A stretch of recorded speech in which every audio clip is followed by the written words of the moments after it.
Anwar Ali is reportedly set to join East Bengal on a 5-year deal, but that entire transfer saga is far from over. Mohun Bagan has called up Anwar Ali for training and for the CFL squad recently, and it remains to be seen at that what next action is taken by the player and the club on different sections. So the most immediate action from the club or the player would be to approach the player and status committee of the All India Football Federation, which decides on the legality of the transfer. What essentially happened, Anwar Ali prematurely terminated his loan agreement, which was initially a 4-year deal, which was terminated after the end of just 1 year.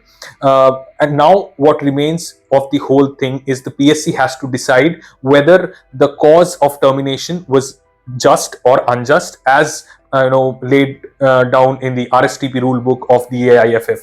So if for the club side, Mohun Bagan will try to establish a case where it did everything in its control to keep the player happy and give him game time. He has, to be very honest, he's played regularly for the club in the previous season, playing in the ISL Super Cup as well.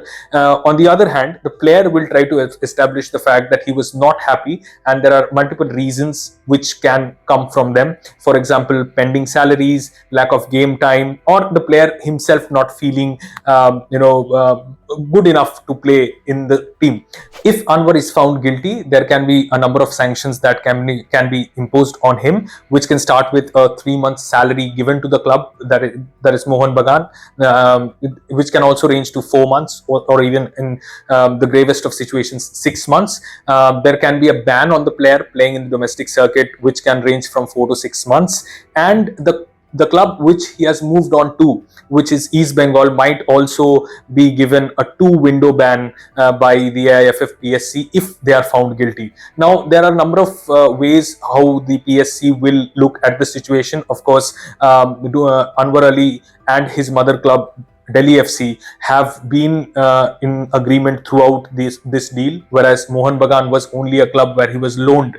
So there will be hearings from both the parties, but either of the parties are yet to approach the PSC so far. And if Mohun Bagan does not find a favorable solution here, it can also go to higher courts. The courts in this sense means the PSC of FIFA, and then the Court of Arbitration for Sport, for a full and final decision. We'll be following up this entire transfer saga as it happens. Keep following Sportstar for live updates on Indian football and more.